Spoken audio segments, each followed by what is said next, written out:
Mon calme. Les semaines, les mois se passent. Le canon tonne, mais en vain. Devant la ville de Champlain, Wolfe gémit, ses vœux se lassent. Et déjà sur sa flotte on brûle de partir, sans de Montmorency laver le souvenir. Ces bataillons, torrents de lave, seront dignes de son grand cœur. Mais enfin, pour être vainqueur, il ne suffit pas d'être brave. À la gauche broyée, pourront-ils sous nos yeux, au centre, à notre droite, escalader les cieux? Horreur, l'ennemi dans sa rage dévaste les champs, les hameaux, les flammes au bord des eaux, partout signalent son passage. Des ruines s'emplissent l'héroïque cité. Qu'importe, à nous la gloire, à nous la liberté. Mais que fait donc la noble France? Sans doute elle arme l'océan. Non, pour l'honneur du drapeau blanc, à la cour de Louis on danse. Juste ciel, qui permet ce cruel abandon. Grâce, grâce pour nous, pour la France. Pardon. Ah, si trop longtemps elle oublie, son sang, son glorieux dépôt, aux fleurs de lys, l'anglais bientôt arrachera notre patrie. Aux armes, jeunes gens, vieillards et laboureurs, mon calme commande encore, vous aurez des vengeurs. La victoire à sa voix soumise, à Carillon subit ses lois.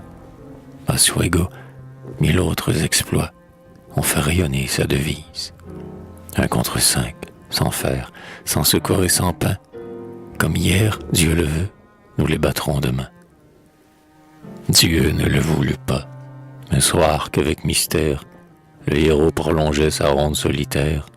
Vers un poste éloigné sur la marge des flots, on dit qu'une ombre immense intercepta sa vue, qu'une voix profonde, ineffable, inconnue, au milieu des éclairs laissa tomber ces mots.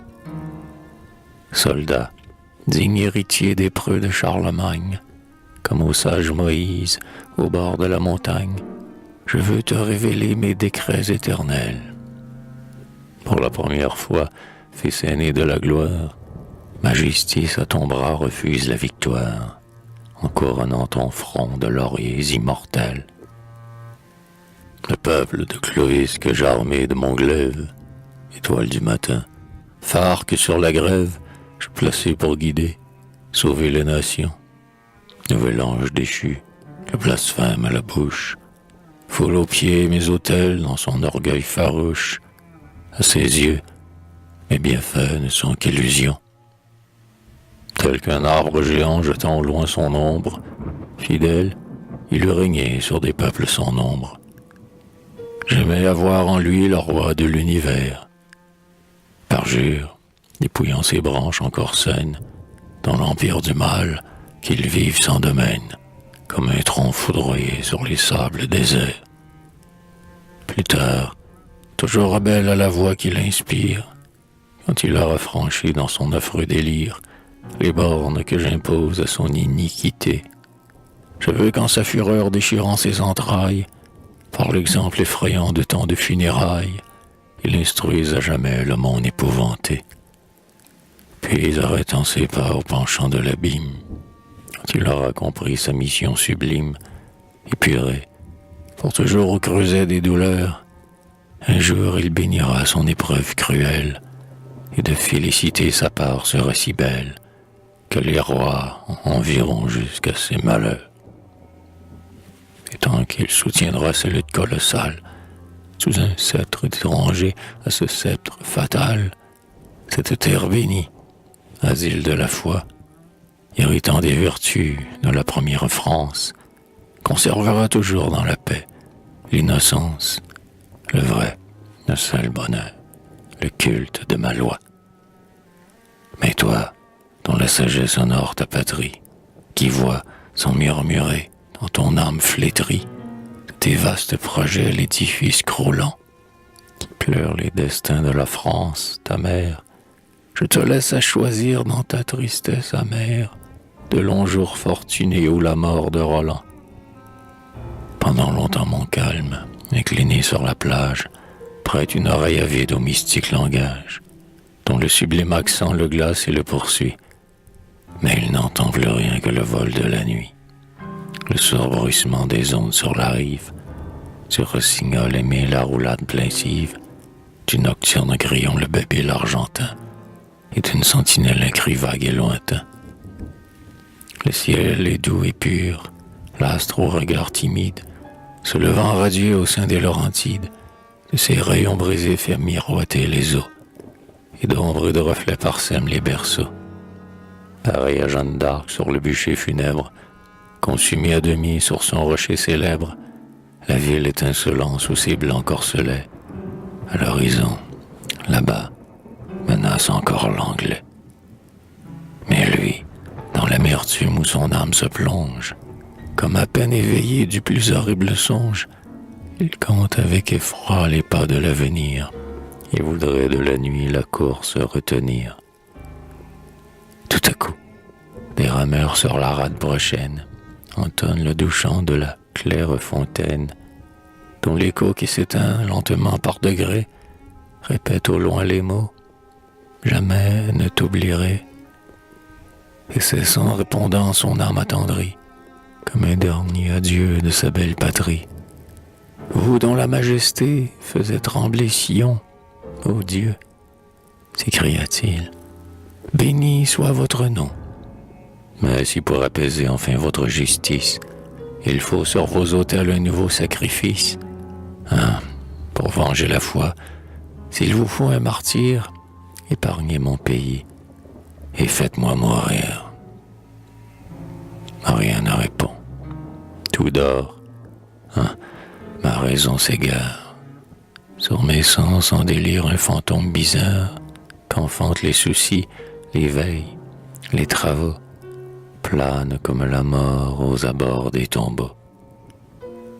Ils ne sont plus ces jours où, déposant ses voiles, mer d'azur que d'un souffle il a brodé d'étoiles, l'esprit daigna s'asseoir au foyer des humains et soumettre ses lois à l'œuvre de ses mains. Que lui fait ce point noir qui roule dans le vide? Chaos où le hasard, où le malheur préside. Mais que dis-je, insensé?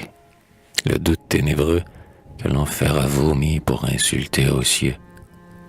Nouveau-né de l'orgueil et fléau de ma race, jusqu'au fond de mon cœur, a-t-il déjà pris place? Non, non, qu'il soit maudit, que la France à genoux du maître universel désarme le courroux.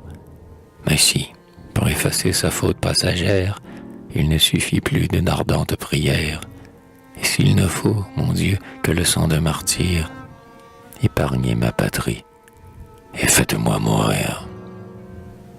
Hélas, il n'est plus temps, l'heure fuit, l'heure avance, et le Dieu des combats fait pencher sa balance. J'adore ses décrets, plus de vœux superflus.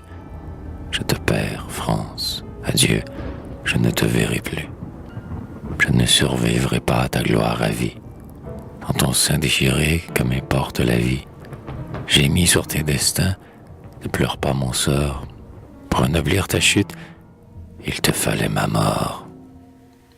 Et vous, Canadiens, race héroïque et fière, de la foi des croisés, de leur sang héritière, qui toujours noblement avez suivi mes pas, à l'appel de l'honneur défiant le trépas.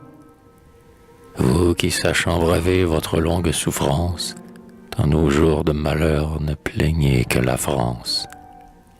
Germe qu'en ce beau sol Dieu lui-même a planté, pour t'y faire fleurir, sainte fidélité. Vous dont le sort futur m'inspira tant d'alarmes, qui prodigue du sang, ne gardez que vos larmes. Je vous lègue mon cœur, ami, peuple martyr, vous que j'ai tant aimé. Adieu, je vais mourir. L'oracle s'accomplit. Le héros tint parole.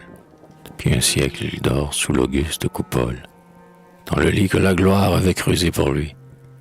Et sur ces bords fameux qu'illustra son courage, tel qu'un flocon de neige, emporté par l'orage, son drapeau s'est évanoui. Oh, que Dieu nous ravit, noble couleur, grande ombre, évoquant à regret les mots du passé sombre. Ces chants n'ont pas pour but d'accuser ses rigueurs, mais comme d'un ami dont on pleure l'absence, nous venons sans espoir vous parler de la France, toujours, toujours chère à nos cœurs. L'esprit fort dans ces sons ne verra que chimère, plus simple mais plus grand.